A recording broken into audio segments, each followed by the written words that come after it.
हो, अगदी लताबाई आज आपल्यात नाहीत हे पचवणं भयंकर अवघड आहे सगळ्यांनाच. कारण जगभरात हा आवाज निनादत होता, सगळ्यांपर्यंत पोहोचत होता. माझं भाग्य असं की दूरदर्शन मुंबईला असताना मला त्यांच्या घरी त्यांची रंगीत तालीम ऐकायची संधी मिळाली, भाग्य मिळालं.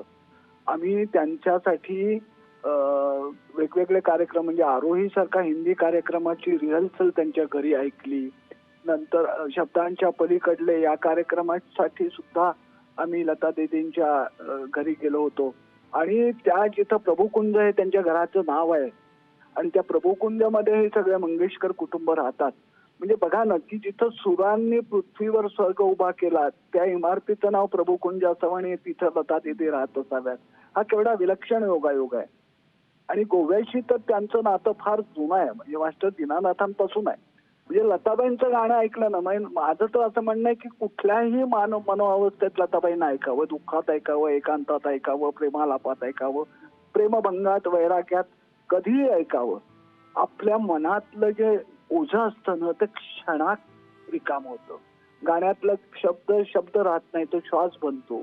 अति आनंद आणि समाधान देणारा असा तो खाटा झरा आज लुप्त पावलेला आहे. एक आठवण मला सांगावीशी वाटते ती म्हणजे त्यांचे वडील दीनानाथ मंगेशकर यांनी मी एके ठिकाणी वाचलेलं आहे की त्यांनी एक चिजांची वही आणि तंबोरा लताबाईंना दिला आणि त्या म्हणाल्या की बाळ, तुझ्या गळ्यात गंधार आहे तो जप, आणि ही चिजांची वही आणि तंबोरा हेच मी तुझ्यासाठी ठेवलंय.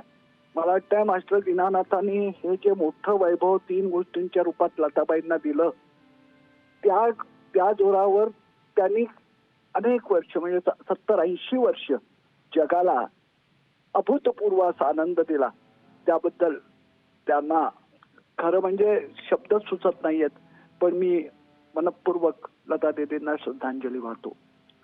अ, आता तुम्ही म्हणाल्या तुम्हाला लता दीदींना भेटायचा योग मिळाला. तर त्या वेळेचा तुमचा अनुभव आणि त्या व्यक्तिमत्त्वाचा तुमच्यावर झालेला प्रभाव जर तुम्ही व्यक्त करू शकाल तर? अगदी, अगदी.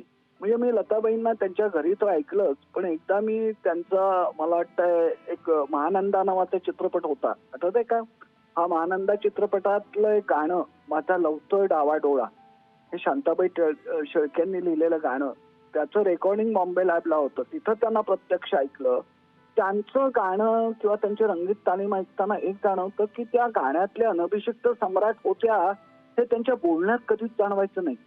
म्हणजे जेव्हा त्या प्रॅक्टिस करत होत्या, जेव्हा त्या तालीम करत होत्या, तेव्हा एखादी लकेर घेतल्यानंतर त्या त्यांचे धाकटे बंधू बाळासाहेब म्हणजे हृदयनाथ मंगेशकर यांना विचारायच्या, "बाळ, बरोबर गाते ना मी?" किती विनम्रपणा, किती विनम्रपणा.